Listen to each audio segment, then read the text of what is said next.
20-25 वर्षाच्या अगोदर आमच्याकडे भंडारा व्हायचा श्रावण महिन्यात आणि गोरगरिबांना आम्ही अन्नदान करायचो मंदिरात। त्यावेळेस माझी आई ही भाजी करायची आणि इतकी अप्रतिम व्हायची की तुम्हाला मी काय सांगू।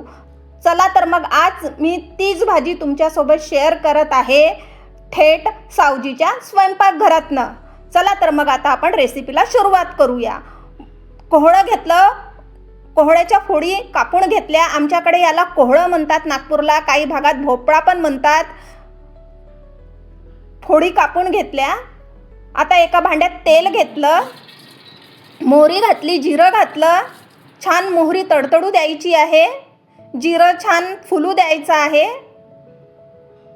आणि लसूण घातलं। मोहरी जिरं तडतडल्यानंतर कुठलाही मसाला नाही, वाटण नाही, काही नाही, फक्त लसूण आणि बेसिक मसाले यातच ही भाजी होते आणि खूप अप्रतिम लागते। लसूण थोडं लाल झालं की कढीपत्ता घातला,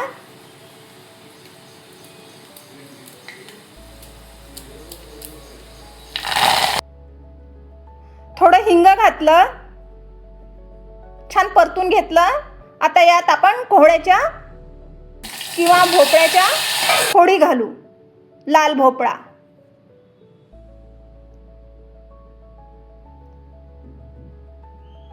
छान मिक्स करून घ्यायचं आहे आणि झाकण ठेवून 5 मिनिटं तसंच तेलात आपण लसणाबरोबर मुरू देऊ। तेलातच मुरू द्यायचं आहे छान। मध्ये मध्ये थोडं ढवळत राहायचं आहे, बघत राहायचं आहे। हे बघा,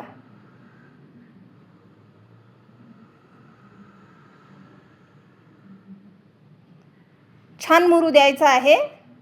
आणखी झाकून मुरू देऊ।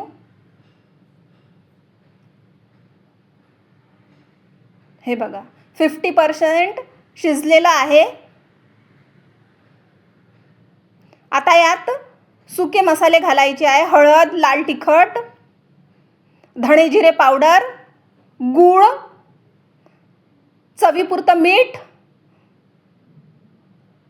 गूळ नक्की घाला मात्र, गुळामुळेच याला चव येते छान। आणि थोडं चिंचेचं पाणी आणि झाकण लावून आणखी शिजू द्यायचं आहे 4-5 मिनिटं। 4-5 मिनिटात आपली भाजी तयार होते।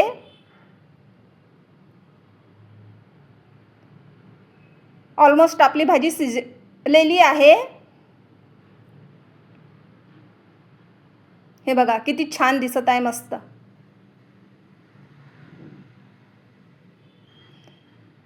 आता चिमूटभर सावजी मसाला घातला, सावजीचाच काळा मसाला पण घातला चिमूटभर आणि भरपूर अशी कोथिंबीर घातली। झाकून ठेवलं 2 मिनिटं, गॅस बंद। 2 मिनिटानंतर आपली भाजी रेडी आहे। अशाच छान छान सावजींच्या रेसिपी बघण्यासाठी माझ्या चॅनलला सबस्क्राईब करा। व्हिडिओ आवडला असेल तर लाईक करा, शेअर करा आणि कॉमेंट करा। अगदी साधी भाजी आहे, कुठलंही काही जास्त मसाला नाही, काही नाही, अद्रक लसूण पेस्ट नाही, तरी पण चवीला एकदम भन्नाट।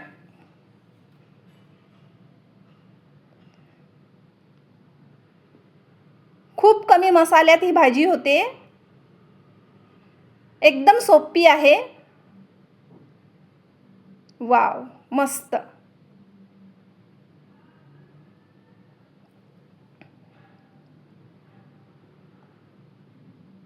बढिया। कशाही सोबत तुम्ही खाऊ शकता, वरण भात, पोळी, चपाती, भाकरी। अप्रतिम लागते ही भाजी, चटपटीत, थोडी आंबट गोड, मस्त आणि झणझणीत पण आहे, तिखट पण आहे। आंबट गोड तिखट अशा चवीची ही कोहळ्याची भाजी, सावजी पद्धतीची। करून बघा, तुम्ही पण ट्राय करून बघा आणि एन्जॉय करा। वाव, मस्त, बढिया। बाय।